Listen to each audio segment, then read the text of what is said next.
Hello and good morning, and welcome to NHR's Literacy Tutor Training, the foundations of our program model. Happy Saturday. Thank you so much for joining us on this Saturday morning, and welcome. We are super excited to have you here, and let's get started. So before we start, we just want to go over a few housekeeping items. Please note that we are recording today's session.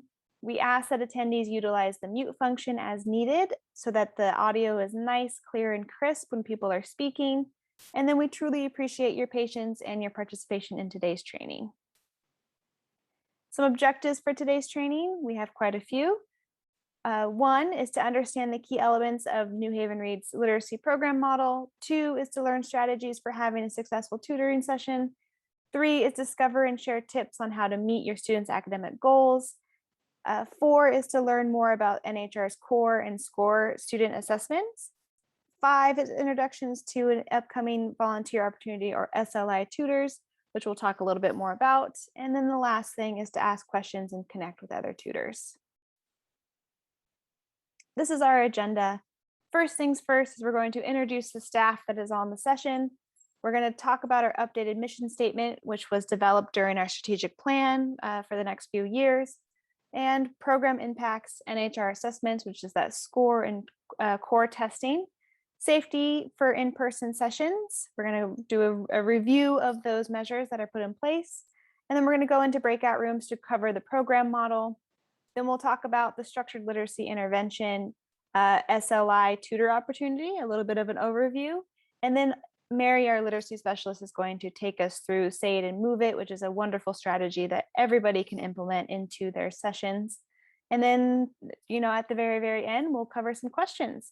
We had some questions asked during the registration process, but also as you go through the training and you come up with some questions, please do ask them at the very end. So first things first, let me introduce our incredible team.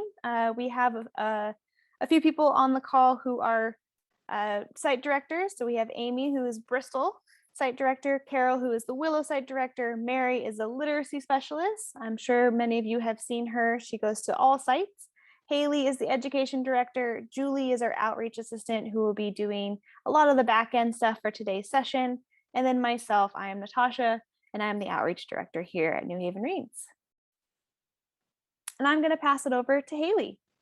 Thank you very much, Natasha. And that's exactly what we did through the spring and summer. Natasha did mention we revisited our strategic plan, identifying what have we accomplished, where are we now, and where do we want to go? So part of that was taking a look at our mission. Since our work is so grounded in that, we revisited this and we came up with something extremely similar. So if you've heard it before, it sounds very similar, but wanted to take the opportunity to frame our work this morning together around the mission. So I'm going to read it.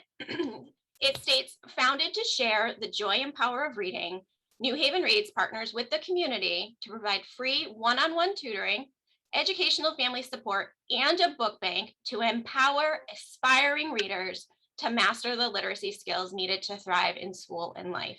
And so what I really want to call attention to here are the pillars of the work that we do: our tutoring program, our family support, and our book bank, coming together to support our community with all of you wonderful tutors joining us today. And also what's really exciting in this particular mission is the phrase empower aspiring readers. And that's what we hope to instill in our kids during our tutoring sessions with your support. So hoping to take today as an opportunity, like I said, to reflect, to review, and to regroup so we can have a very successful school year this year.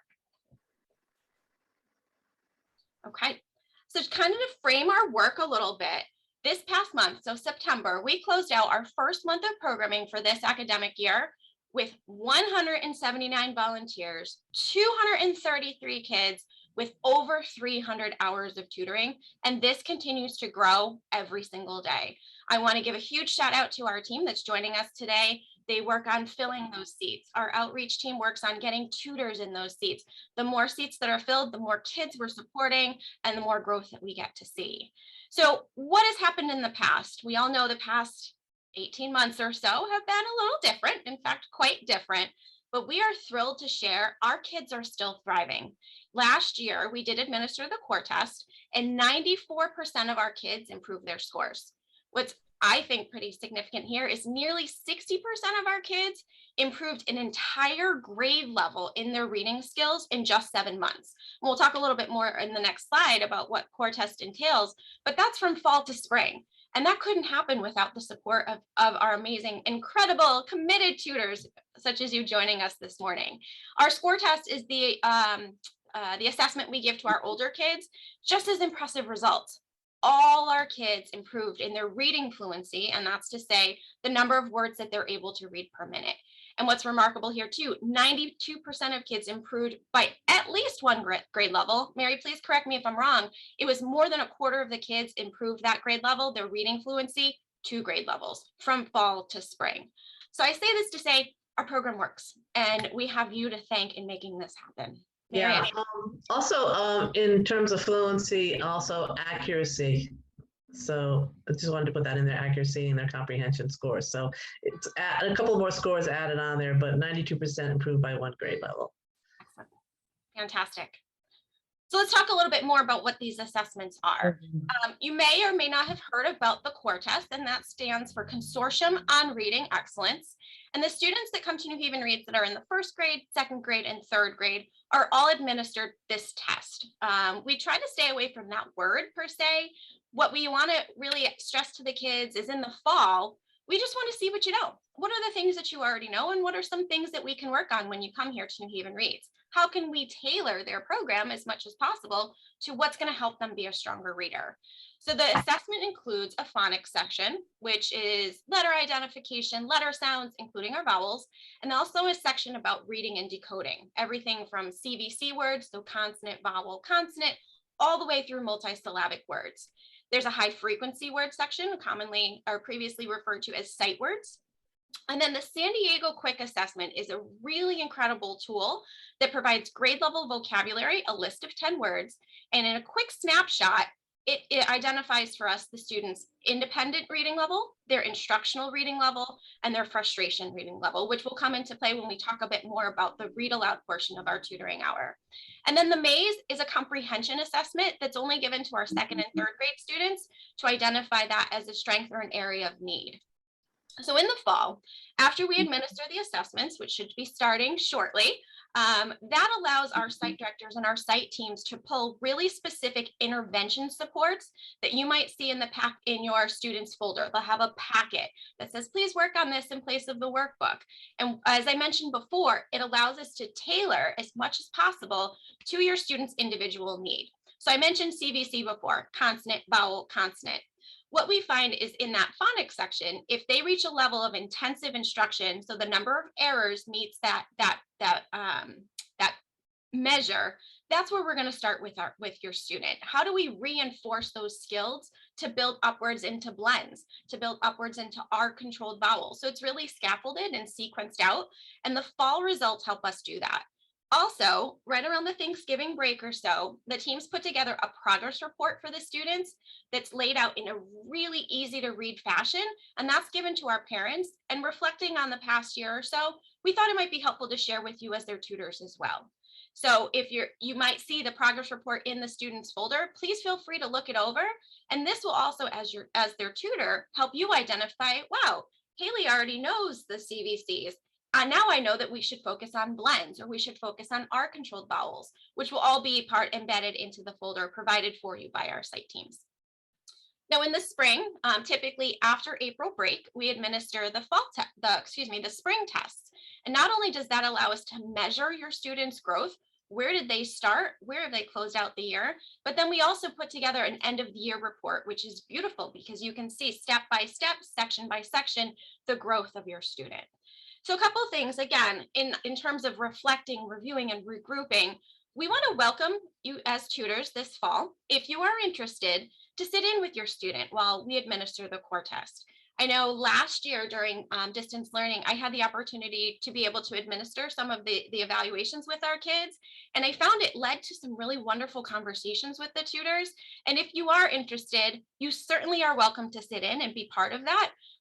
As I mentioned before, we stress with the students, we just want to see what you know. We want you to give it your best, and this helps us help you.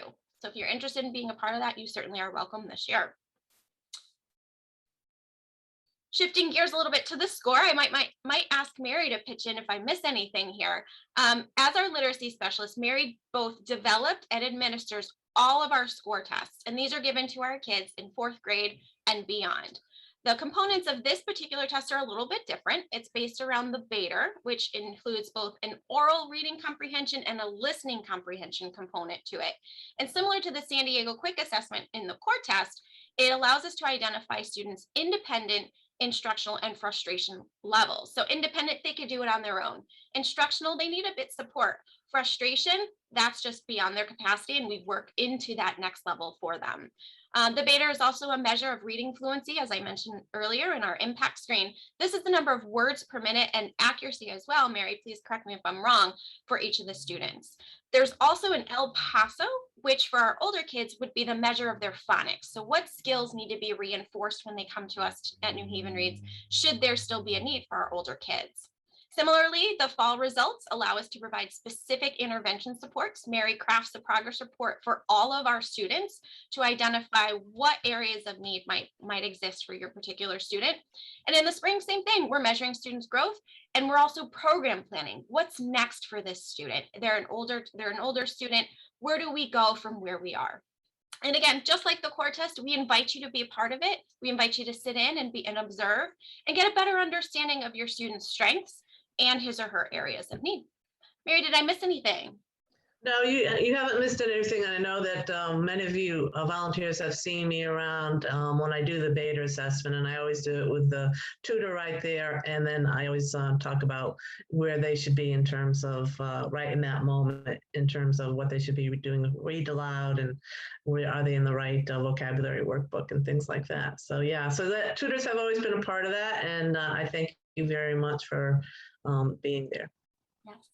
Again, it's a collective impact. We're working together to best support our kids.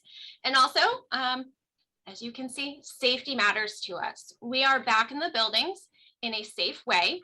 And I want to assure everybody on this call that does join us for in-person sessions, we have worked over the past 18 months with public health experts to ensure that our spaces are safe to return. All in-person staff and tutors are fully vaccinated if they are in the building. And I do want to mention that vaccines are strongly encouraged to anybody who might be eligible. Also, we are masking. Everybody in our space is masked. I am in my office at the moment, but my door is closed and I'm the only one in the space. But anytime we are in shared space or open space, everyone is required to wear masks. We are socially distancing or physically distancing, I kind of prefer to say. Tutoring pairs at all sites now are assigned a desk, and we have, as a team, at times taken out a measuring tape and measured out to ensure that we are following the CDC recommended safe distancing between tutoring pairs and also through within the individual pairs. An industrial hygienist did visit and inspect all of our sites to ensure that the air quality is safe. And to that point, air purifiers were installed if they were necessary, if or when they were necessary. So again, safety is paramount. We want to keep our staff, our tutors, and our students all safe at our buildings. Real quick, so breakout room is going to cover Lexia, tutoring resources, and choice time. And that will be with Amy and Carol.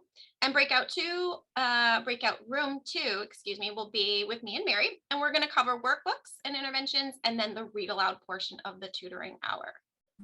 Okay, so Lexia learning, we have the two versions of Lexia, Core 5 and Power Up. So Lexia, if you aren't familiar with it or need a refresher, it was traditionally always an online component. Now, if you're an online tutor, everything's online. This was always going to be a digital program that we use.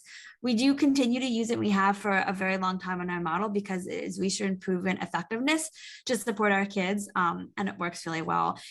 We serve two main roles as tutors when we're with our kids. We're a personal cheerleader, and we're also kind of being that observational role that we take in for everything else. And our students share their screen when they're online, and then when we're in person, we just kind of share a computer, Chromebook, whatever is available at your location.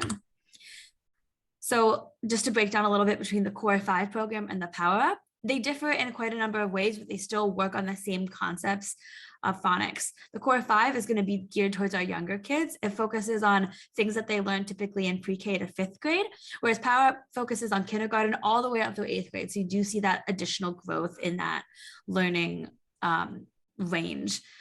Core 5 is intended to be for up to 5th graders. So you'll see that it's a little bit more kid friendly, a little bit more cartoony, whereas Power Up is designed for older kids, middle schoolers, for that 5th, 6th grade and up kind of, or middle school and up feeling. And you'll see that reflected in the different ways that you look at the program.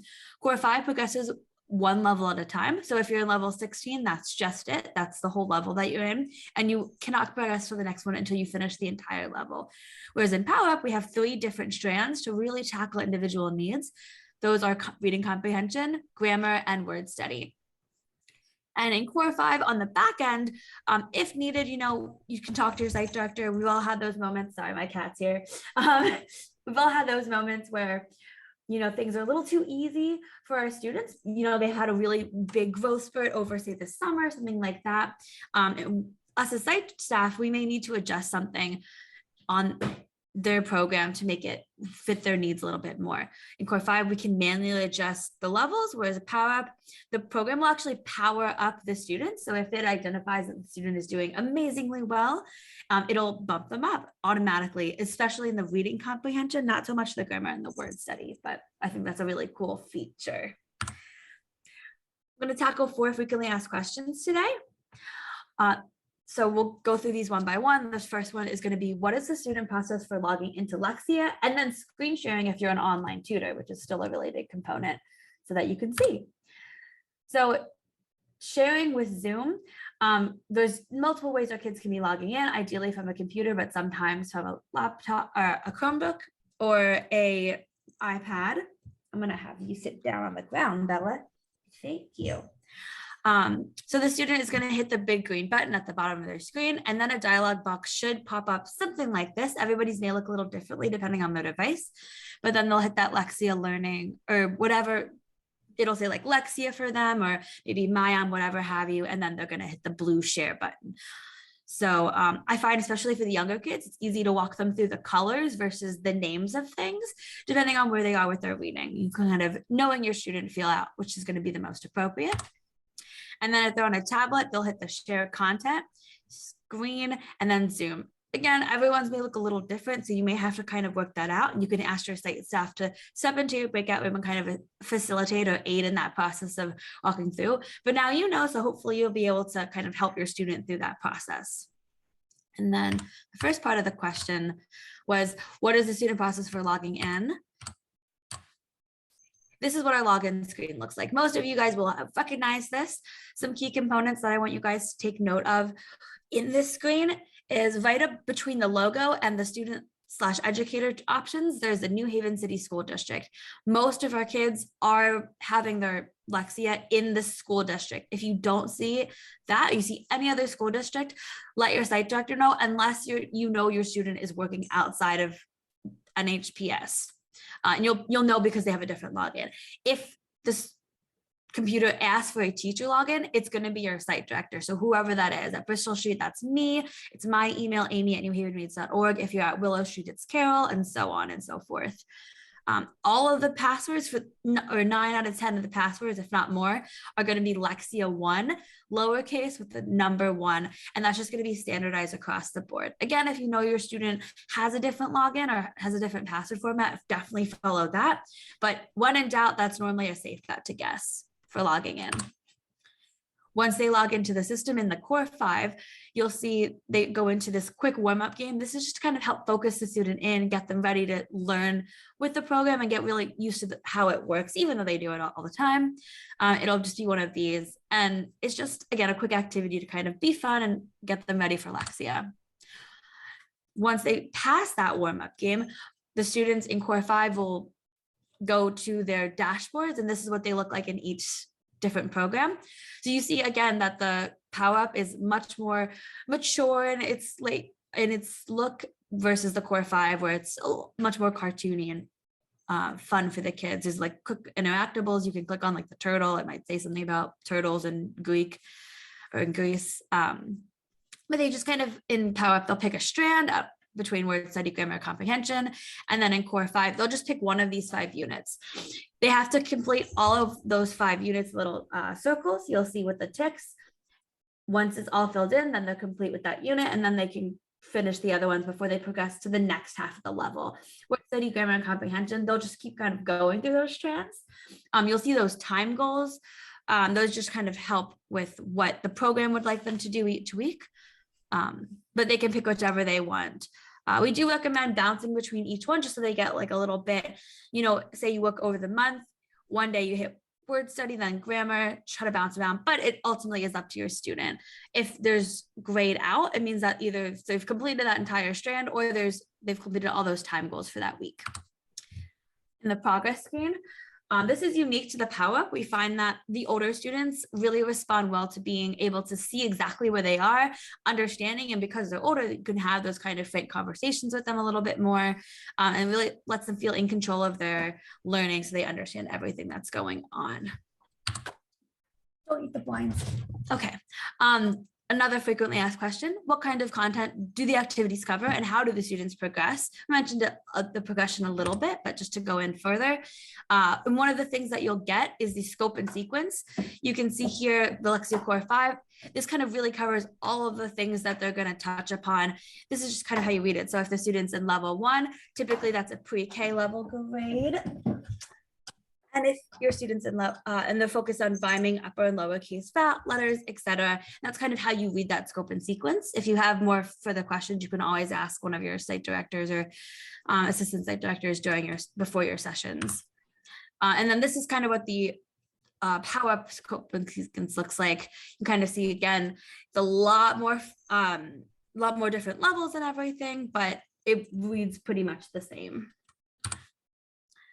Why can I sometimes not hear the sound in Lexia, and how can this be fixed? This is a little more geared towards our distance learning thing. We know that this is a really big issue a lot of you encounter when you are tutoring online, so I really wanted to address this.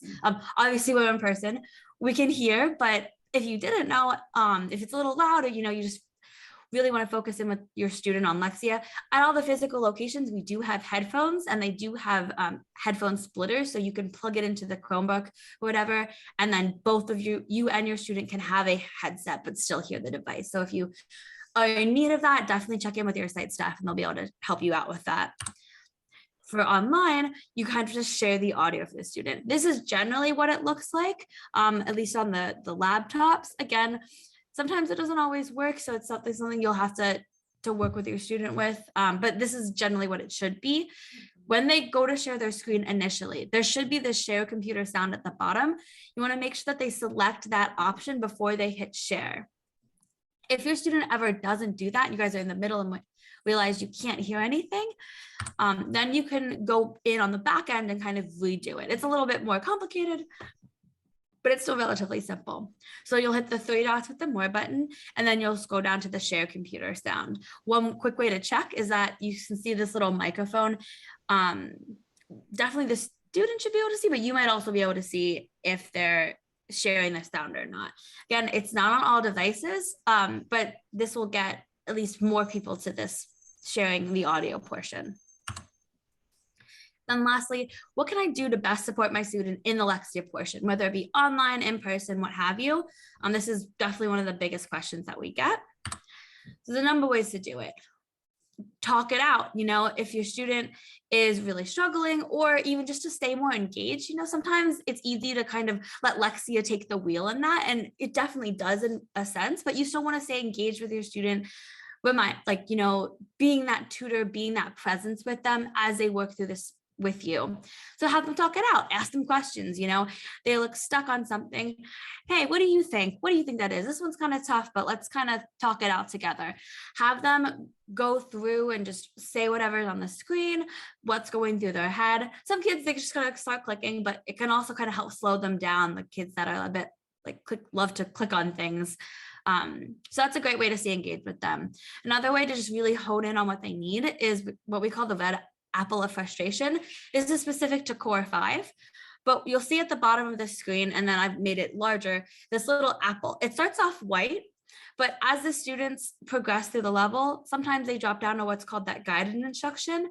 And you'll see, you know, Lexi says like, let's try that again. And it'll go through the lesson again, but with less options or the question. And that's the guided instruction. Sometimes you'll notice that your students will cycle in and out depending if they get things wrong, or they just misclick. That happens a lot with our kids. They're just going fast and they misclick. The apple will start to turn red. And you'll kind of feel it as a tutor before you even see this a lot of the time. But if our students are just kind of going in and out of the guided instruction, even dropping down to the explicit instruction, they're going to get frustrated. It's going to feel really just not a great feeling for the kids. We've all seen it, right? So if that starts to happen, or especially if this red apple pops up, that's it. You guys don't have to worry about it. You guys can, you know what, let's take a break from Lexia. Let's stop for today. We'll come back at it next week. You can just close out of it, make a note in your notes so that your site director knows what unit you guys were on, what was the trouble that they were having, and then they can kind of help, whether it be assigning some interventions that Carol was going to talk about, or whatever the site director thinks they may need, or maybe the kid just needs to come back at it next week with fresh eyes. You know, we all have bad days. Sometimes we just need to take a break and come at it another time. And then just kind of be their fan.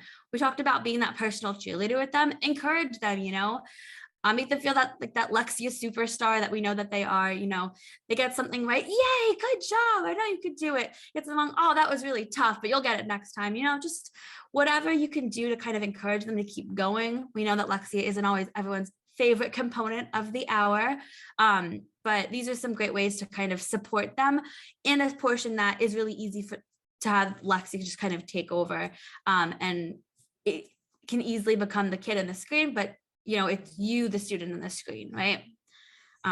So this is kind of Lexia in a nutshell.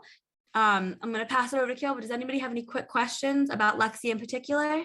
I ask a question. Okay, awesome. Thanks, Amy. I just want to add two things to that. So if your student is impulsive and is just clicking and getting all the wrong answers, just please feel free to take that. If you're in-house, take the laptop from them, ask them, you know, go over what Lexia is asking of them, ask them for the answers. And then, you know, there's two opportunities. There's an opportunity there for you to say, well, that's not, you know, that's not exactly right. And it's a teaching moment to explain the lesson a little bit better. But then you can press the answer that they give you so that they're not just clicking and getting that red apple for no reason at all.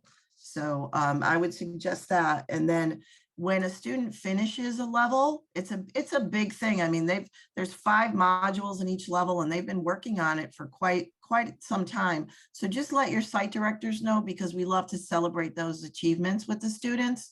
And also Lexia will generate within a day, I think it is, Amy, I don't know if you know for sure, they generate like a certificate for that student for, you know, completing that level. So I always like to print that out and then put that in their folder for them to see for next time. But that's the only thing I would add. That was really thorough. I even learned some things. So then what I'm going to take you through is tutor resources. So like Amy had said, there are worksheets that can be generated from Lexia, so you can certainly use those as part of the tutoring program. Sometimes if the student is really struggling, I just, I'll put the worksheets in and I'll say, do these instead of Lexia, because ultimately we want our student to be successful when they log in. And not get to that red apple. So those worksheets kind of help you teach the lesson to them a little bit better so they're more successful next time. I am going to be talking mostly about the activities that you do during choice time. So I am going to see if I can do this right, share my screen and get us started with choice time activities. So we're going to start first with in-house activities, and then I'll move on to activities that tutors can use if they're teaching online. So you may or may not notice, if you haven't noticed, then just take a walk around the site that you're at. There are educational games from Lakeshore that are phenomenal for teaching our kids certain skills. They're also wonderful to use if you're if your student's not having a great day. You know, you can switch it out. I think most of us understand that, you know, they're not going to have great days every time you're there. So say, you know what, let's play an educational game today instead of doing workbook or instead of doing Lexia. So we have a ton of educational games from Lakeshore Learning Center and other places that focus on things like long and short vowels, comprehension, inferences, blends, sight words. I mean, the list goes on. I would recommend talking to the site staff to see which game would be an appropriate level for your student, as well as target the area that they most need improvement on. Has everyone seen these games? Is everybody pretty familiar? So for the Lakeshore games, just a lot of people are like, I don't know what they just flip it over. The instructions are all on the back. So they're pretty easy to learn how to play, and the kids catch on with it real quickly. I have one student who just, you know, he takes out the game and he puts it on his desk right before he starts tutoring. He just loves playing these different games. And some of the I have a vocabulary game that's phenomenal, and I just love it. So I can't talk enough about how great these games are as part of your session if need be. I'm not saying every session you play one of these unless they want to do it for the 10 minutes at the end, but always feel free to make this like an option if you need to change things up a bit with your student. And then of course we have the fun classics games, right? Those are the ones the kids always go to that many of us played as a child, and now we're trying to like remember how to do it again. But Uno, our kids get real competitive with that. We actually, if you don't know how to play Uno, make sure you get house rules, because there's a million ways to play, and most likely the child will play in a way that is an advantage to them. So you want to make sure you get some. We have a little card with house rules, so everything stays fair. Connect Four is always fun. I love Connect Four so much at our site because some of our kids that are really struggling readers, so they've had to like make up for maybe not following along in school, and they implement different strategies to get the work done. Connect Four is all about strategy, and these kids excel at it. So it's really wonderful to see their brains like working like 3 moves ahead of you. And some of them are just incredible. They get me like, this way and that way. And it amazes me how good they know how to play Connect Four. And it's wonderful to see them shine in that. Guess Who is a lot of fun. It teaches the student to ask questions. So a lot of these games, even though they're like classic games, they do teach, they do have some skills that the children will learn. Guess Who, you're going to be asking questions like to describe a person, process of elimination kind of thing. Trouble is just a lot of fun. I love Trouble. I've played that since I've been a kid. And Battleship is fun too. And it takes strategy, and you have to know what to call. And Battleship is a big game at our site. I just love it. So choice time can also be used to do the students' homework, right? So a lot of times students bring in their homework. Feel free to take a little extra time if they really need it. Our job really is to support our kids. So I'm always a big homework proponent if they cannot do it at home, and if the tutor is willing and able. I know some of the math out there is just crazy, but if your student brings in homework, and if you can help them do their homework so that they can go home, they feel calm and they're confident and they have a better understanding of their work at school, that's just going to be a benefit for them. Some of our tutors create their own games. I know, John, I remember Slapjack, you playing with your kids, hearing that at the end of the session, you can hear John and his student, playing Slapjack together. That was always fun. But the whiteboards can be utilized for even just a simple game of tic-tac-toe and a variety of other games. We're going to move on to online games now. Online is tricky. There's not a lot of time, and then there's the process of trying to share the screen and get to the site and share the screen. But What I've done is these are all the approved websites that the students can log into, and then they're going to share their screen. Remember, tutors cannot share their screen. So the student's going to have to log into these and share their screen. Now, remember too, if you're having trouble, sometimes site staff, we're free. If we're not in with another tutoring pair, we'd be happy to come in, and share our screen so that you can get to some of these or certainly help you along. I've listed what these do. A favorite of ours is we like the highlights kids. There's hidden pictures, and then you can use the annotate button and you both can circle the pictures that you find. Connect 4 is a big hit with our kids too. Like I said, in-house and online, we actually got a Connect 4 program where you can, the student will log in, invite you, and then you can go in and play on your screen, and you're connected with it. So it's actually an interactive game online. A lot of fun. That's a big favorite. Again, you can create your own game. You can get creative. You can stay face to face and play 20 questions. We've had tutors do that. Or you can ask the student to share their whiteboard, play tic-tac-toe, word games, category games. Category games are fun. I really love the category games. See how many things you both can list in 30 seconds of a certain category, or play like a modified categories game where you pick a letter of the alphabet and then have some pre-picked topics like categories like things in the kitchen, movies, superheroes, and then they have to name, like say, you have B as the letters. They have to name things in the kitchen that start with the letter B, movies that start with the letter B, and so on. This is a great way to get the kids thinking, and I love this game too with them. And then there's some fun activities on Mayan. So if you don't want to try to go to another site and get the child to log in, there are some really nice things that you can do on Mayan. And I am going to stop my share for 1 second so I can share Mayan. If it didn't log me off. Oh, it did. Okay. So I'm going to go to my books. I'm going to go to search. And if you search games,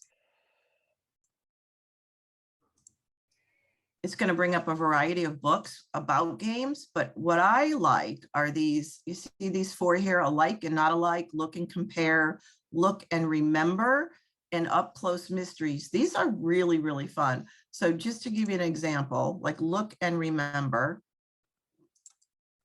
All right, so everybody sees this picture. Study this picture for a minute. And now see if you can answer these questions about it. What safety equipment is the girl wearing? Anyone? Goggles. Right. What color liquid is she working with now? Blue. Yeah. Which color is the jar on the left? Mm. Yellow? Yeah, I don't know. I forgot. And then how many jars are on the table? But there's a variety. There's just a variety of, of course you can go back. Obviously, you're going to go back and check and make sure. But there's a variety of these pictures that you can study together. And the other ones are just as fun. Let me see if I can get to those again. I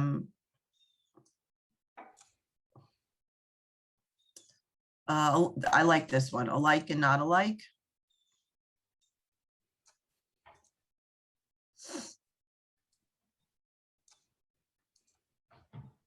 So they're talking about grouping and sorting, right? So which is not alike out of these 4? Anyone? And you have to give me a reason why they're not alike.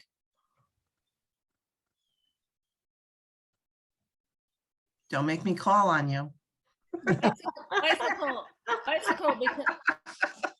Bicycle because you don't wear it. Correct. Good job. Okay, see, and then the answer's on the next page. But there's a bunch of these: elephant, marble, oak tree, semi truck. Anybody?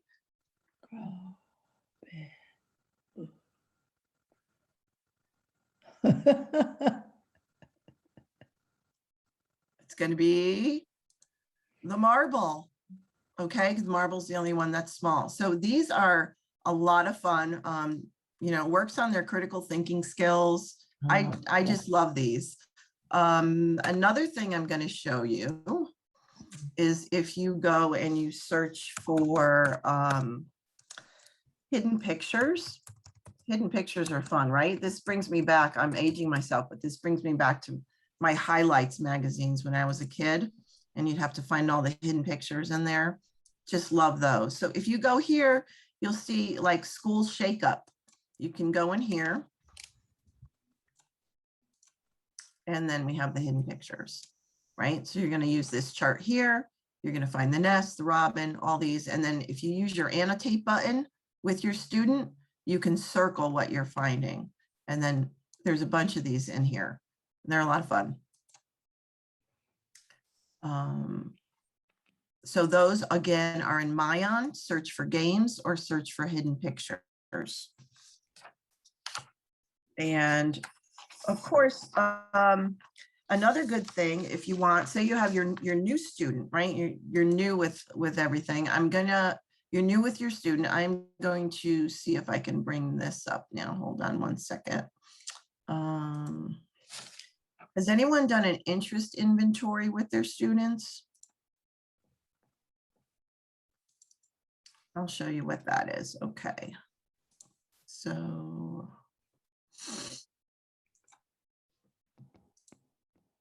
this is a great way to get to know your students. Can everyone see this? So say, you know, it's new, it's September, and things aren't, you know, you don't know your student very well yet. If they're new, you can ask the site director to get you an interest inventory. And it's just questions to see what they like. And then you can also fill one out and then maybe develop some common, you know, some common ground. Maybe you discover you both like, I don't know, video games or something, and that'll just enhance your conversation with each other, and you learn a little bit more about each other, which is fun. So we have one of these for younger students and older students, but also feel free to make up your own if you're so inclined. But you know, 3 words that describe computer games I play. You can discover if they play a sport, if they play a musical instrument. I really like this a lot. So that is my presentation for tutor resources.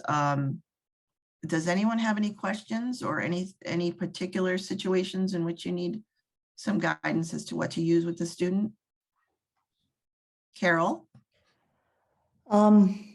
Is my video being, Yeah, you're good, audio? Carol. You're Okay. good. I find I've been tutoring, I don't know how long, 3 years maybe. Mhm. An hour is not enough to get them settled down, to get them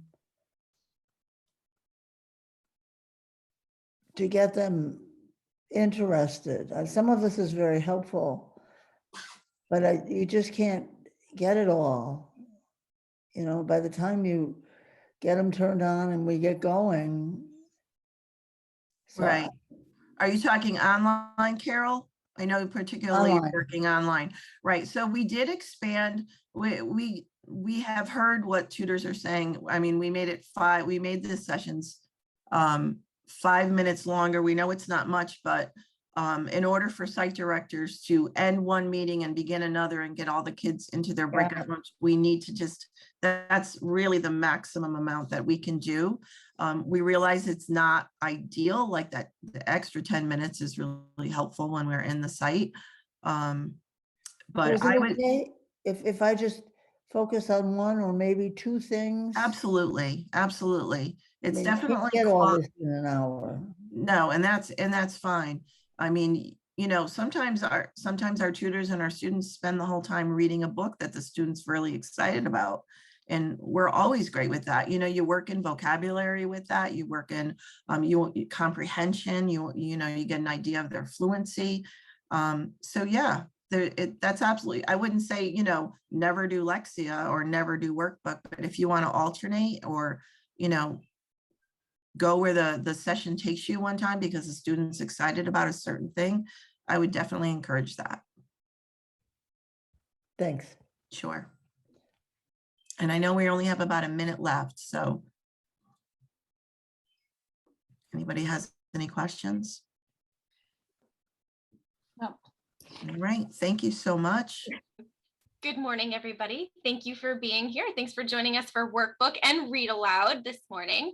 I think what I'm going to do is I'm going to just jump right into what we were hoping to cover with you this morning. Let me get myself all set up back to where we started.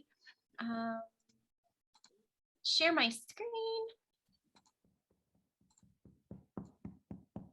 All right, beautiful. So we are here to start with the foundation of the program model being our workbooks. And what I thought I would start to do is just give you an overview of what workbooks do we have available here at New Haven Reads. The first and most commonly used workbook at New Haven Reads is Explode the Code. So you may have seen that. That's right here. It looks like this. And then what I also want to point out is we do have half books. So for books 1 through 6, there's a half book that exists. So once the students complete Explode the Code, they work through all the pages, and maybe we just need to reinforce it a little bit more before moving on to book 7, let's say. They could pop into book 6.5, reinforce what they practiced in book 6, and really ensure that their foundation is rock solid. Also part of Explode the Code series, there's a book called Beyond the Code, which is linked to books 1 through 8 in Explode the Code, but then it also reinforces phonics with comprehension at the same time. So since Explode the Code is our most commonly used workbook at New Haven Reads, I thought I'd take just a couple minutes to go over how that process works, starting with how are the kids assigned? How are they given a workbook when they come to New Haven Reads? And that is through a placement test, whether it's their first session or perhaps it says here when recommended by the site director or education team. I think we're in a really neat spot in returning to the buildings that our kids have been out of our space for quite some time, that maybe the workbook that's in their folder right now isn't exactly relevant. Maybe they've grown and they've moved beyond that. So when they return back to the building, they might be given the placement test by the team to see what's the best fit for them. They're coming to us an hour a week, 2 hours a week. How do we make the most of their time with us? So what you see on this screen is just a snapshot of what that placement test looks like. You'll see lines 1 and 2 on the left are grouped together, 3 and 4, 5, 6, and 7, and so on and so forth. So that's linked to an Explode the Code workbook. And what we ask our kids to do is just simply read through the words. And we stop them whenever they make 3 errors within a particular section. And that would be the workbook that they started. So let's say if we're looking all the way at the left, they missed crutch, they missed stung, and they missed roast. We would stop them there. We don't want to frustrate them. And we know that's a level to start. And so that would be section 1, 2, 3. That would be Explode the Code 3. So that's essentially how they're placed. If you're curious as to what Explode the Code covers, in the back of every Explode the Code book, the back cover, you will see this exact page. I know it's really small, but at the back of every page, you have this exact index of what's covered at all the different book levels. And what's also really cool, this will show you for that particular book, we're looking at an example of book 7. It will show you what are the sight words or high frequency words that the kids need to know to be successful as well. Moving forward, so what happens when the student finishes Explode the Code? What's next? I mentioned they could possibly move into book 6.5 if they're finishing book 6, but how do we know? Well, that happens through the post test. And you will know that you are at the post test because the pages no longer have directions. And that's where you'll need to ask your site director or your assistant site director for the key. What you're seeing in this screen here is a snapshot of a book 3 post test instruction page. And that's where you have your directions. So it will say, give the instruction, you'll say, circle the word you hear. And then the kids will circle the words on the page that correlate to what you just heard. The second section here that says page 108, this is the dictation section, which we're going to bounce down to the bottom half of the slide here in terms of some helpful tips and tricks. When you are administering any portion of the test that requires dictation, we ask that you say the sentence to the kids 3 times. First time so they can hear it, second time so they can jot it down, third time they can check their work as a general rule. If they need to hear it again, that's perfectly fine. And we don't need you to memorize this script, but just the general rule. I'm going to read the sentence to you 3 times. Let them know they're going to hear it 3 times. I want you to listen to me the first time I read it. The second time I will read it slowly, phrase by phrase. And the third time, I want you to check what you've written to make sure it matches what you hear. Remember, what do you need to start a sentence with and how do you end it? That's really important too on the dictation is supporting their grammar and the capital letters and the punctuation. So if I were to do this example, number 1 on page 108 in this little screenshot here on the slide, I might say, okay, Mary, are you ready? Number 1. First time I want you to just listen. The sentence says, she will show us the way. Ready? Pencil in hand? Let's get started. She will show us the way. And last time, let's check your work. She will show us the way. Do you need to hear it one more time? And then you could read it again to the student, or you can move on to number 2. And what I'm really, really excited about in terms of the workbooks, let's pop back to our screen of the what workbooks we can offer, is we are now, after a year and a half plus or so of our kids being on distance learning, we're getting that pencil back in their hands. They're writing, they're making that mind to tactile connection, which is so important here at New Haven Reads, is that we're touching on the different modalities of learning. They're listening, they're hearing, they're speaking, they're writing. And the workbooks are such a great opportunity for our kids to get that pencil back in their hand and make that connection in handwriting. So what I thought I would do, actually, before I do that, any questions specific to Explode the Code before I jump into some general practices for the workbook? Asking any questions? No questions? No idea what you said. Okay, so let's talk a little bit about, here's an example from Explode the Code. I think this is one of the early books. And the focus here is working on the short A sound. So one suggestion we have when working on this page is our kids are going to want to go really fast. They're going to want to work through this. But what I'm going to recommend is we slow them down. And in this first example, the word is cab. What I might say to Mary is, poor Mary, I'm going to pick on her a few times now. I'm going to say, Mary, what is this first word that you see? Cab. Cab. All right, so we have 3 lines below that. How do we spell the word cab? C-A-B. Excellent. What's the word again? Cab. Beautiful. And which picture shows you a picture of a cab? Middle. The middle one, and so on and so forth. So what I would suggest is slowing the kids down, breaking down these words sound by sound, letter by letter, and then coming back and reading it together all at once. And then identifying the picture so they have that picture connection to the word that they just practiced. So that's one example. Next, as I mentioned before, let's get our kids writing. That pencil's back in their hand, and let's again slow them down. And you'll see that there's the 3 lines. So this helps our kids with letter formation for the little letters, the tall letters.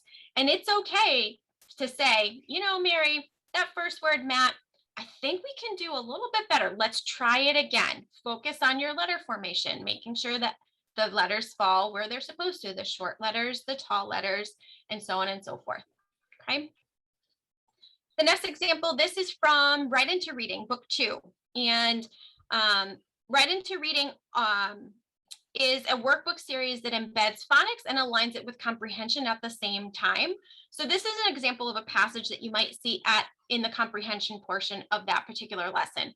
It's pretty long, it's pretty lengthy. So it's okay, a best practice, a recommendation, or a suggestion here, when you're working through this portion of that lesson, your kids may start to fatigue a little bit, and it's perfectly fine for you to then take turns. Let's say your student reads the first paragraph, you can say, all right, I will read the second for you. They'll read the third, you read the fourth, they read the fifth. It's okay to take turns. Some kids prefer to go sentence by sentence because the goal here is to reinforce and strengthen their comprehension. And if they fatigue, then you know, that's taking them away from reinforcing the comprehension skills in this particular set. Next best practice, next suggestion we have, this is an example from Wordly Wise book 2. And what's really great is this introduces kids to vocabulary and multi-meaning words. I absolutely encourage you as tutors to take the time to have a discussion around words, especially when they're brand new. So let's say we're looking at the word claw in this particular slide on this particular example. Maybe the student has a story about a visit to the zoo and they saw an animal that had really sharp or really long claws. It's okay to talk about that for 30 seconds to a minute or so.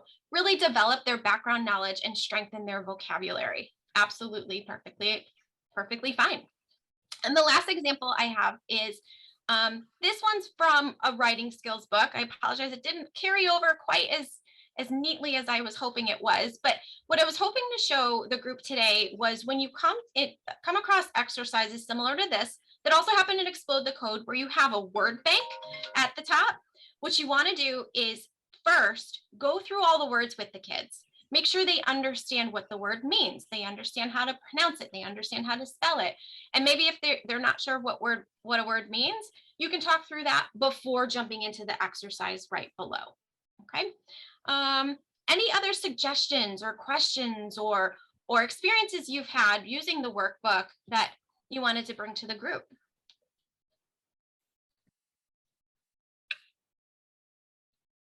Nope. All right. So then the question comes up, what if a student is struggling? What if you're working through the workbook and they're having a particularly hard time with a word? The first suggestion we have for you is asking for help. Your site teams are there for that reason. That's our role. That is our job. So call your site director over, call your assistant site director over. If I'm visiting that day or Mary's visiting that day, we're here to help you. Suggestion 2, if the site team's unavailable or if you didn't have a chance to speak with them about that particular struggle or ask questions when you needed to, we have a resource. We have resources we can share. Just make note in your tutor notes, and that might be in your folder next time you come in to work with a student. And then the third suggestion is what you're seeing on the screen here. It's called ETC Word Practice. And it's called ETC Word Practice, but it's not just for Explode the Code. So if the student's having a tough time with a set of vocabulary words or spelling words, this might be a resource that you can employ, where step 1, they write the word 6 times. Step 2, they create a definition, either student-friendly definition. They can look one up. They can use a thesaurus, which is my personal favorite, because then they can connect to words they already know.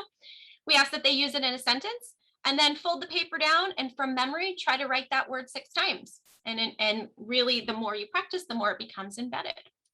So I'm going to turn it over to Mary. And the connection between workbooks and Read Aloud is through our color coding. So all of our site libraries at all of our locations, all our New Haven Reads Read Aloud books have a sticker on it and a color code. And that comes from this chart here. This chart is available at all 3 sites. And the way it works is whatever workbook you're in. So my example I had was Explode the Code 6. So if my student was working in Explode the Code 6, a book that had a New Haven Reads sticker with a green code is appropriate for him or her to read with a little bit of my help. But let's say they really, really, really want to read a red sticker book. That's at a level higher. So that might be a book that you would read to the student and they would actively listen. On the reverse, if they really want to read a blue sticker book, that would be aligned to the workbook right below where they are. So that's something he or she would read on his or her own. And in both cases, whether it's reading up or reading a workbook one step lower, you want to engage in a lot of comprehension questions and practices. And that's where I'm going to turn it over to Mary.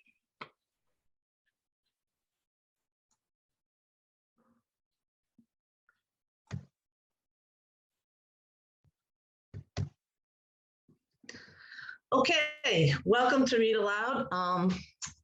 So what got you hooked on reading? Anybody?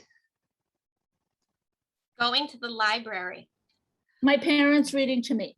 That's on there. Parents reading to you, a favorite teacher who got you interested in reading, and going to the library is on there. So our Read Aloud activity is runs for 10 to 15 minutes of oral reading.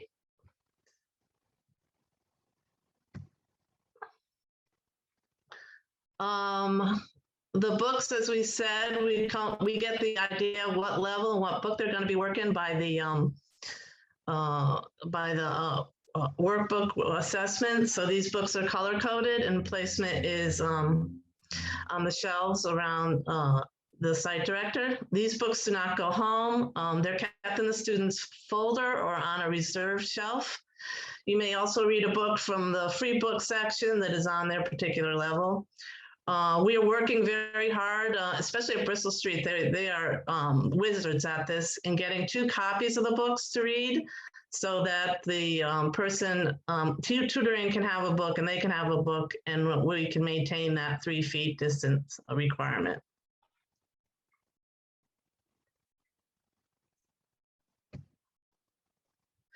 So the types of books that we are reading to kids are graphic novels. They're series. Our most popular series are probably the Nate books and Diary of a Wimpy Kid.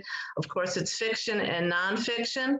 The one thing I want to explain about the difference between authentic text, which is text based on a storyline, and it can be at a student's level, and then decodable text. That text is one that we use in the structured literacy program that we're going to be talking a little bit more about later. And that's used to reinforce words that the student is practicing. For example, if they're practicing CVC words, the words that in that book will be the words that they're practicing to reinforce that particular skill set. Any questions between what's the difference between authentic text and decodable text?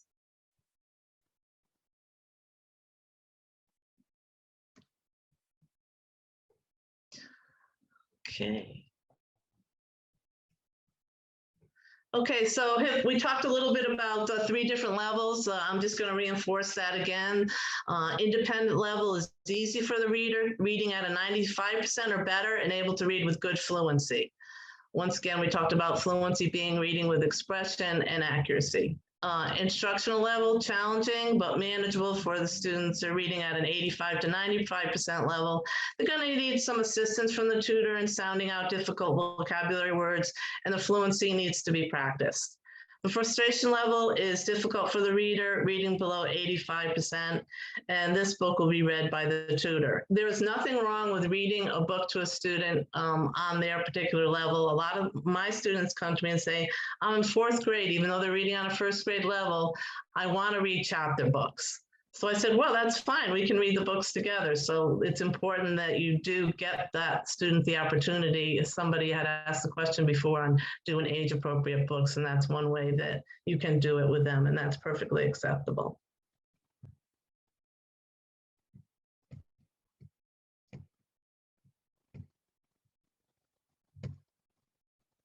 Vocabulary, we talked about vocabulary workbooks. We'll also, in the read aloud process, you can do vocabulary. Take advantage of teachable moments with word practice before, during, and after reading. I'm a very, very avid person of before, during, and after.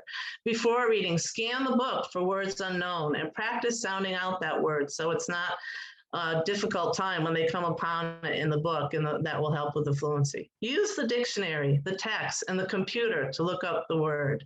During reading, read the text and highlight the vocabulary word. Take notes on a piece of paper on the side with the word application. Use the Freyer model, a 4-box Venn diagram. I'm going to show you how to do that. Some people, I did that last year. I'll be doing it again this year. With the word in the middle, a box 1 of the characteristic, box 2, not a characteristic, a definition, and the last box having a picture. I'm going to show you that now. You can do this on the whiteboard. You can do it by folding a paper in 4. So exquisite, characteristic of the word can be used as an adjective. Not a characteristic of the word, ugly and harsh. Definition, extremely beautiful and delicate. And then you can either, post in a picture from the computer or have the student draw the picture. I know a lot of our students like to draw and do artwork. And that's all part of the read aloud process. So comprehension, use oral reading as a teachable moment. Build that background knowledge, as Haley talked about. Ask the child how the situation relates to their own life. Once you do that, they own it. They own the story, and it's going to be something that they're going to be more engaging in as we go along. And it helps comprehension, so it helps on all different levels. I see a lot of tutors doing this. They question the student about the plot. the setting, the characters, and the theme, and that's wonderful. I love it when I have students and tutors engaging in the questioning process. Highlight the information that is important in understanding the text. I know that when we use Lexia, they do that for them and go back and have them answer questions that they have at the end of the article. Take notes on the side or on a paper, and that will help them in their understanding. Use the KWL, what I know, what I want to know, what I learned Venn diagram. Once again, you can do this on a whiteboard by making it into 4 sections, or you can fold a paper in 4 and label one box. Things I know, want to know, learn, and want to learn. So here's let me go scroll down.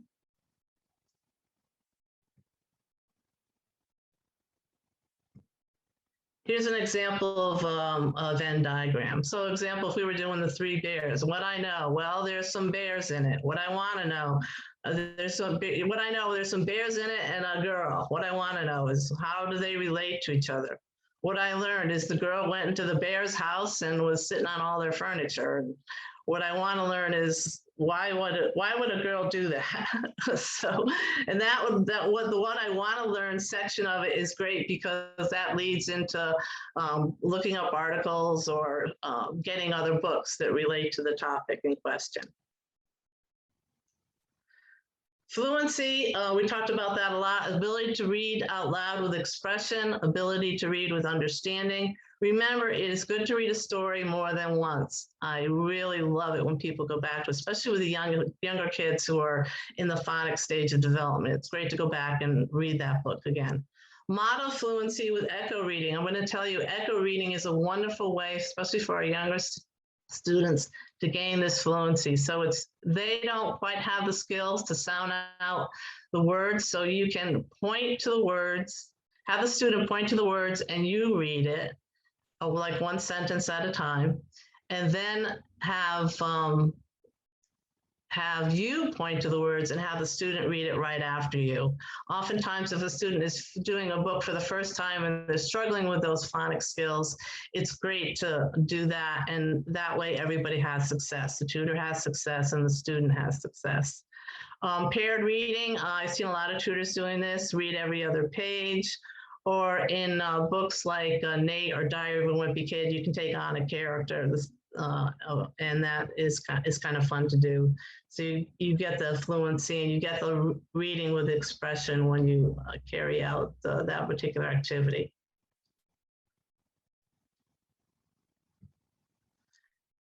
So a lot of time students have reading logs for homework. It's great to use that particular time when you read aloud to have them meet that homework goal and assisting with their read aloud as well. Book buddies, I have one right here. When the little kids first come in, they get a stuffed animal and that they love to read with their stuffed animal. And it just brings a little bit of play because they're still at the play stage of development into the read aloud. So make sure your little ones get those book buddies and they read aloud. Keep track of the pages read in the student's journal. Use markers. Lord knows we have a ton of them here at New Haven Read to mark where you left off. And then you can put it at a special place on the shelf, or you can leave it in the student's folder. Online learners are using, I know we have some online tutors, they'll be using the Mayan as they're reading. They have a lot of different stories in Mayan.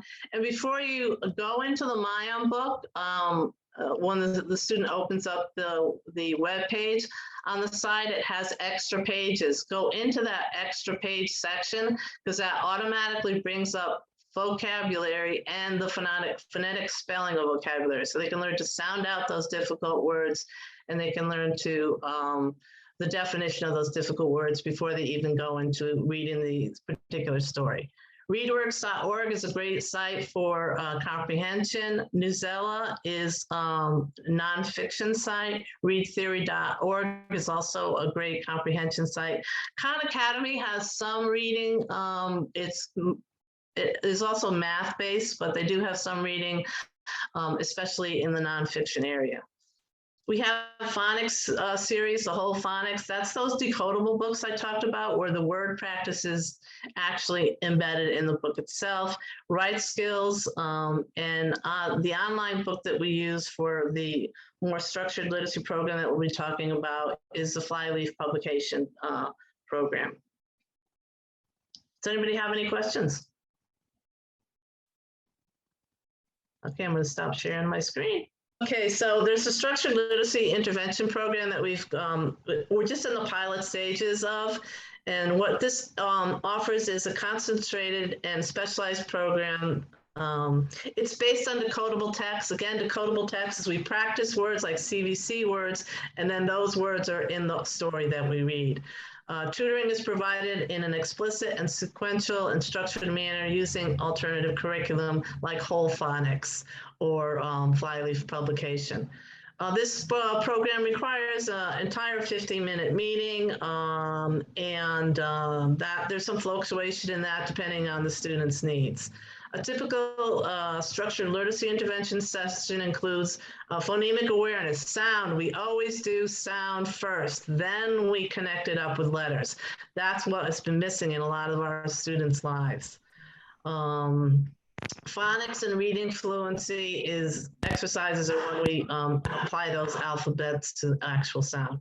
Explicit is identified objectives and goals. Sequentials, it follows a certain order, and structured, it follows a certain pattern. We're going to be having upcoming workshops on what these lessons are going to look like. I know John has an opportunity and another woman has an opportunity to have the pilot program, but our sequence is going to be, we're going to train people in the structured literacy program. Then we're going to teach you as you teach your student how this particular program will fold out. And just to follow up, Mary, so we are identifying students who would be part of this program and then asking. We have students now who are identified to be part of this program. Yeah, we have a list of 15 students right now. Great. Who are appropriate. Haley, are we back? I think we might be. Can you guys hear me? Yes.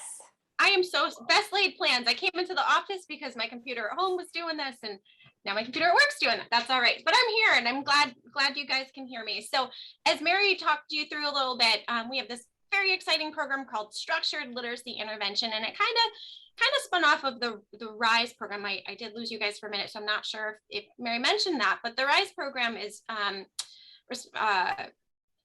a very explicit, individualized kind of next level program that we piloted last year, and it kind of spun off into what additional supports can we offer to our kids. So we want to soon invite you all, if you are interested in becoming an SLI tutor, to keep watching your inbox. More information is to come. There will be specific training that you would go through in order to become an SLI tutoring that includes a series of workshops. So it's going to be a few workshops held over a handful of months that focuses and really dives into more so behind the science of reading and what are the specific SLI interventions, structured literacy interventions, that you can integrate into your New Haven Reads tutoring sessions to support your students. There will be modeling, there will be coaching on what are the best practices for SLI, and then of course, ongoing mentorship and support, not only from your site staff who joined us this morning, but Mary and me as well. So we're very excited to be putting this together. And as I mentioned before, watch your inbox for more info. Great. Looks like we have a question. Carol? I've had something come up and I'm going to need to leave. Sure. Okay, no So problem. Didn't want to just shut down. Thank you so much. Yep, thank you. Thanks, lots of Carol. notes. Thank you. So Mary's going to walk us through a little bit of a strategy that we felt like sort of encapsulates the SLI a little bit, but also something that we felt was really important for everybody to know. And it's kind of a fun strategy that you guys can put into practice moving forward. So Mary. So just to back up a little bit, what this particular program is practicing word structure first. And what word structure first practice means, doing the word orally first, because oral practice comes first, then we tie it into the sounds of particular letters. So the location of the structured literacy materials is all in the same place at each one of the individual sites. The in-person book that we're doing is the whole phonics series. It has a book and it has a workbook. The words that you're going to be practicing are under fluency in the back of the workbook. So you go to the workbook that correlates with the story that your student's reading. You go to the back of the book, and then there's going to be a list of words. And those will be the words that you're going to practice with the say it and move it. There are a ton of ways to do say it and move it, and it's important to do it maybe 2 of those different ways when you're working with the students. So I'm just going to give you a sneak preview. This is a whole hour workshop, so I'm going to give you the one that Barbara Wilson, who kind of is a big pioneer in this field, developed, and it's with the hands. So what I say to the students is high five. So high five, everybody. Okay, so now we're going to tap out the word cat. High five. Here we go. The sounds k, a, t, and then you sweep it. Cat. So everybody give it a try again and say the sound, each sound individually. K, a, t, sweep, cat. Okay, so that's a typical what we call consonant, vowel, consonant word. So another word that has consonant, consonant, vowel, consonant, this includes a blend. So it's important to know and to say how many sounds, let's go back to cat, how many sounds are in the word cat? 3. So that's easy because it's 3 letters, 3 sounds. When it gets complicated is when we look at blends like a BL and we look at digraphs like a CK. So here's the word block. Hands, high five, everybody. Air high five, because we don't really want to be touching kids' hands. Not with this whole COVID thing going around. Plus, they sneeze into their hands. So here we go. Ready? B-l-a-k. Block. How many sounds are in the word block? 4 sounds, because how many fingers did we touch? We touched 4 fingers. So yeah, the BL is 2 sounds, but the CK, that makes 1 sound. So we're only going to touch 1 finger. And then finally, let's do magic E or silent E word. The word is bake. High five, everybody. Air high five. B-A-K. Bake. How many sounds in the word bake? 3 sounds, because the E is silent, and that silent E is what makes it a long vowel. So that's what say it and move it is. And it's so important to practice these words over and over again before we actually start in the reading process. And again, the location of those books for in-person is the whole phonics books. They're located by the site director's seat. And there's the books, and then there's also the workbooks, which is where you're going to find your word list under fluency in the back of the book. For the online people, because I know we have some online people here, and I've done some pilot online programs with different students and different tutors just to get a look at how it's going to go. We use Flyleaf Publications. That's a decodable books online, totally free, and it's very easy. If you can't share your screens, because I know a lot of people can't, it's very easy for the student to log into that particular site, and then you pick the book that's appropriate for them. And with that particular book, again, you look in the back of the book that the student is reading, and that's where your word list is going to be. So go to the back, and that looks at your decodables. And Mary, are we able to share our screens as tutors, or do you want just the students to be sharing their screens? Students, people, Natasha, maybe you could speak about the sharing the screen protocol better than I can. Yeah, Thank so you. Volunteers are not allowed to share their screen. We do have, again, like our RISE program, who they are allowed to share their screen. So if you're in the RISE program, you've been certified through the RISE program, and you're tutoring in the RISE program, you can share your screen because you've signed a document as well, where all of our other volunteers currently are not allowed to share their screen. It has to go through the students. Interns are different. So I know we have some interns on the training right now as well. Interns can share their screen. So again, just volunteers are not allowed unless you are in a particular group? Thank you for that Uh, question, Gabrielle. Yeah, that was a Ella? great question. And it is easy to have the student bring it up and type it in because it's just fly, the word fly, and then leaf, L-E-A-F, and it goes right to it. So if you could give them that particular thing to type in, then that'll come up, and or a parent can come in and actually bring it up.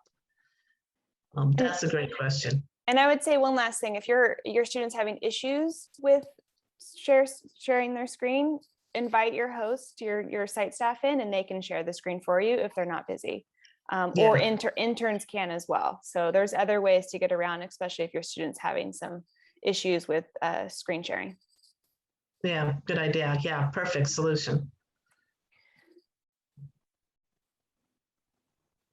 All right, I think we are to question and answers. Any questions off the top of your heads at the moment before I cover the questions that were asked on our registration form? Which What these might, ages, oh, go ahead, Tom. I'm sorry, Natasha.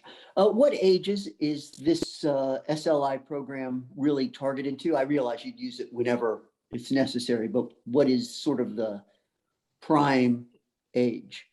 The students that I'm working with now, most of them, they're first, second, and third grade with an occasional fourth grader. So I'd say grade 1 through 4. Thank you. You're welcome. Great question. I have a question. I'm wondering if you're going to be sending out, when you originally did the information, you sent out a copy of what the online format was. And I've been taking notes, but I don't think I got everything. Will you be sending out a copy of these educational things? In particular, which topic? The websites? The whole thing. The whole thing. So we have a lot on our website. We weren't going to collect everything and put, because there's actually another training on there for distance learning and for online as well that already has that information that you can go back to. But if there's something in particular that you want, you can always ask me. You can email me at natasha@newhavenreads.org. And I will send that over to you. But we weren't going to actually send anything out this go around. We felt like this was more of a general training covering everything. But if there is something in particular that you're looking for, Pat, you can also ask your site staff too and say, hey, what were those websites? Or what was this in particular? But you are going to get this video, remember, so you could always go back to the video and look through and just pause the video and get those websites as well. But we weren't going to send out sort of the slides this go around. Okay, thank Yeah, you. great question. Okay, so I'm going to read through these, and staff that are on, if you wouldn't mind helping me answer them. So first question is, how do you deal with a recalcitrant tween, which I had to look up, by the way, what that meant. Tween, especially when we are both wearing masks and you can't read or really see each other's faces. So how do you deal with a tween that might be a little reluctant to work with you? Any tips? So I am gonna, I when I read this, I'm like, oh, I think I know who sent this one in. It was me, Carol. We're finding, it's a hard coming back for a lot of our kids. It's a little bit difficult, right? They're having to come out and put their phones down and engage with someone that, they don't really know. And in that tween stage, we get big attitudes sometimes, right? So I was thinking about this because I have one student in particular. We just found her a book that I think she's really going to be interested in. So I think that's going to help with the hour, getting her more engaged. But I also shared in the session too, there's an interest inventory that we can give you to kind of get to know your student better. And I think the better that you know your student, and then, you discover some things you have in common or some things you can ask them about, the easier the session's going to be, right? You're going to become more like just, more familiar with each other. And I think that they'll naturally feel like they should be a little bit nicer, a little bit more engaged. It's tough sometimes. I mean, they're kids, with the one I'm speaking of, I did speak to her parents, so you could always talk to the site director. I did speak to the parent about it, and she's like, I know, Miss Carol. She's like, that would be home too. So, I mean, there's not so much we could do. I would just say, feel free to work in those educational games if you're having a really tough day. Shake it up a little bit, and just call us over if you're really struggling, because we'll also try to help. And we could also talk to the parents again. Yeah, I thought that inventory might be helpful. So yeah, we'll try that. Okay, thanks. Great. So next one, which is very similar, is how should you handle a student that does not want to work each time? And I think, Carol, you covered that, right? It's sort of like, it's okay to like switch gears and do something different. Try to engage them in a different way. Obviously, if they're having a really bad day, always tell your site director what's going on, so that we can work as a team to sort of help that student in particular hopefully have a positive experience. Right. Anything else? What I didn't mention a little bit in my last one is that some students do. I mean, they come in, everyone has a bad day. So I know as site staff, what I always like to do is first thing we say, I see you're having a bad day. Is everything okay? Are you hungry? Did you sleep well last night? Did something happen at school? I always give the student the benefit of the doubt. And then my question to them, the next question is, what do you think you can get done today? So that kind of puts the ball in their court, and sometimes it's as simple as just, a younger child, they just read to them. Like that's all you're going to get done that session. But what we don't want to create is a environment where they don't want to come back because they're not being heard and they're not being understood. Now, with that being said, we also want to avoid like the manipulation of someone trying to get away with that every time. So I always work in, okay, we're gonna do this today, but next week we're back at what we're supposed to be doing, okay? And then you have them kind of agree with it. So I always say, let's meet the student where they are. Let's just work with what they're bringing to the table, and within reason, and as long as it's not every session. But always get your site director involved and just give them the benefit of the doubt. That's all. Just a very quick comment that most of you are just going to think is totally crazy, but I've used this a couple of times, seemed to work. I told them, look, you got to help me here. What we do, the things that I write down, the site director and others are going to look at this. If you don't help me here, I'm going to get fired. And that's brought them back online to get a little power over me. So. That's awesome. We would never fire Mr. John, never. No, I'm just saying, it's, and then they sort of warm up a little bit. And some of the others that come to me that are bilingual or multilingual, to just chat with them a bit about what that means and how much better their brain functions than mine. We just I only speak one language, to try to connect with them on levels that show that I have great respect for these young people and they do things far beyond my capability. So anyway. Great advice. I'll shut up now. That's awesome, Mr. John. So I think we're going to switch gears just a little bit. So we had 2 questions about online tutoring. So anything special for online tutors? And then how do we think Mayan is working? Do we think it's a good program? Because we switched gears in the summer for Mayan. Any comments on online tutoring for our online tutors? I would love some tutor feedback. If anybody's been using Mayan or used it over the summer, I would love to hear feedback from the tutors. Clearly, the kids that I tutored really did like it. It was very good. In fact, a couple of kids that I have now who are now in person would like to go back to Mayan because some of the books that were there, they've read. And the variety of books and the things that they could see there it was superior. Yeah, Mayan was great with the student I worked with. The trouble is there were so many choices. It took a while to pick something that she could really get into. LaDeja was her name. Yeah, so I would say if I mean, I want to talk to the team, but I think if students want to use Mayan during the read aloud portion, let's figure out how we can make that work. We would just need to maybe reactivate their license or, talk to your site director. I don't see why SD is on the call. I don't see why we couldn't make that happen. We have the Chromebooks on site, so let's do it.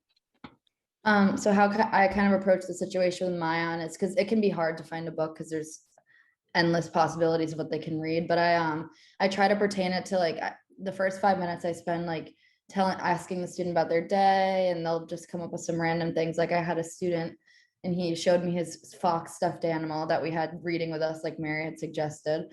And so when it came to being the time to read, I was like, why don't we read about foxes? We were talking about foxes earlier. And then it kind of segues into them finding a book faster about foxes because he's like, oh, that's a great idea, rather than him searching for a while. That's a great connection. That's awesome, right? Making them engaged in topics that they really want to learn about or care about is going to make them enjoy the reading process. What Gabrielle mentioned was so very well put. And the thing that I found about Mayan was that you could, as she said, ask them about an interest, and it could bring up books really focused on that interest. And that was something that seemed to work well, which we don't have. You spend a lot of time looking at some hardcover books and where at Bristol, but there's so many books. And anyway, you could find a book that really did interest them based on your conversation, as Gabriella mentioned. So great. So going back to in person, I guess this could be online as well, but I'm tutoring an older 17-year-old student this year for the first time. He's struggling with fluency and vocabulary. Would appreciate any advice. Any thoughts on older, high school age with fluency and vocabulary? What could we do? I would use the technique that I was talking about in regard to when they're talking about a specific word, like even when I'm reading, and it's like a big word, I always ask the student, do you know what that means? And if they say no, I give them an example. So that way they like can kind of compare it. But like how I was saying before about like, if they're having an issue with a word and you introduce what the word is, then you ask them the question of where do you see that in your life? Do you see that in your house? Do you see that at school? Like how can you apply that new word that they're learning to what they experience on the daily? And to piggyback on that, I would say keep track of those words that are new words. Keep a running list, maybe in the back of the notebook or on the whiteboard, and then revisit them the next session. You have this list, then revisit them, go back through them. And I think employing Mary's strategies that she covered in the read aloud in terms of fluency and vocabulary. We're always building more vocabulary, and it's okay to take turns to read. You can read to your student to hear what good reading is with lots of expression, and then they could mirror that. But also with our older kids, what we find is we really want to empower them when they come to sessions, asking them, what do you want to work on? When it comes to reading, where do you find your challenges? How can we help you? And have them be part of the process and be a voice in their session as well, I think is critical. Go ahead. Oh, I was just saying, I had this happen with a student as well. She was in 11th grade, I want to say. What I did is I created a Word document and I called it so-and-so's dictionary. So like when we came up with things, I would put the definition and then we'd go over an example, and I put the example too. And then I just sent it to my site director to get to her at the end of the year. That's awesome. I would like to just, so two things.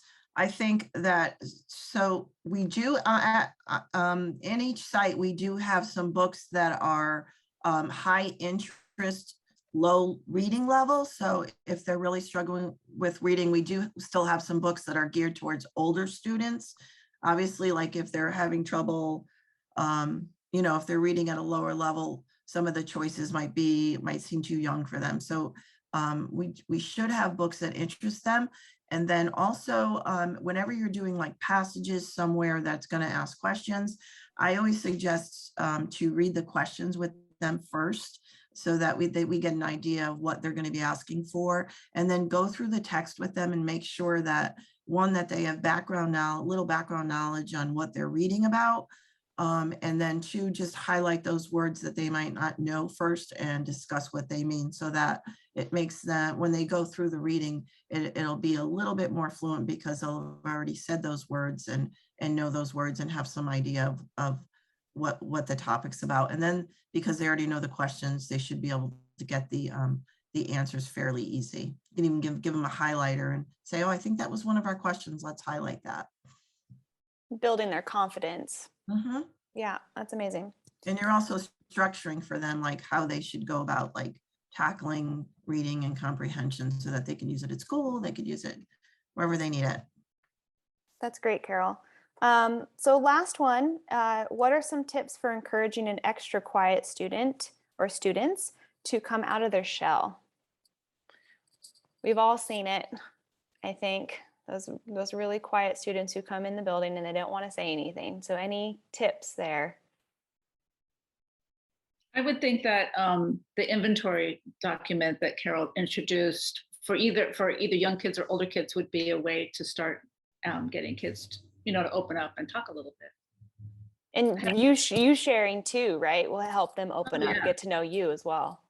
I was just going to say, to piggyback off of that, relate to what they're feeling. Give an example of how you're kind of going through the same thing, or you understand what they're doing, like what's going on with them, because we're only human. They're experiencing human things that we can all relate to at one point or another. So like knowing that they're not alone and feeling that is helpful, I think. Mm-hmm. I don't want to take Carol's story, but we, a couple of years back, had the motto, you got to find your student's shark, right? Was that what it was, Carol? Is one particular student felt, a little more. That was by Leo.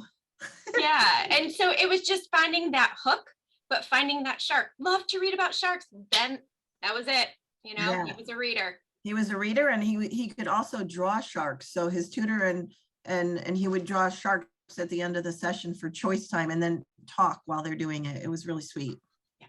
Is that how we ended up with sharks all over the wall at Willow? Possibly. I did make that one big shark. I did make it for Leo. Yeah. Yeah. One of the favorite questions in the inventory is, if I had $1 million, how would I spend it? And what's my favorite sport? Yeah. And that gets you some reading topics as well. Very telling, right? The $1 million question, I think in particular, is very telling of what their interests are. Dan, did you want to add something? For quiet students, I was one of those quiet students. I think the read aloud is really helpful. Sometimes you're quiet because you feel like you're stupid, or you don't know the answers. But if you have a text in front of you that you can read, that might be very helpful. Mm-hmm. Absolutely. I also think it's very important because there's that book, right? I forget who wrote it, but Quiet, that there are some people in this world that are not extroverts, and we can't force them to be. So just meet them at their level. If the student's quiet and you've worked with them for a little bit and this is just who they are, that's just who they are. Just, and as long as they're doing their work and they're engaged, and if they're not real talkative, then maybe that's just how they are. Meeting our students where they're at, right? Exactly. All right. Well, thank you so much for your comments and suggestions. That was really awesome. That's all of our questions. So the last thing before we say goodbye is we will be putting out a training survey. These are so important so that we can improve future trainings, sort of get topics that you guys are interested in. So please fill that out at your earliest convenience. It will be in your email. We do want to hear from you, right? Your voices are really important to us. And then the last thing, like I've mentioned multiple times through the training, is that we will be sending a video link. So you'll have this as a copy. You can go through it, you can pause, you can collect the information that you need. So you have access to this video later on. And besides that, thank you so much for joining us today. We could not do what we do without our volunteers. I hope you understand how important and special you are to us. We really appreciate everything that you guys do, and I know our students love you. So we look forward to seeing you guys next week. Thank you so much. Enjoy your weekend. Enjoy your Thank you. Saturday. Thank you. Thank Great you. training. Thank you, everybody. Have a wonderful weekend.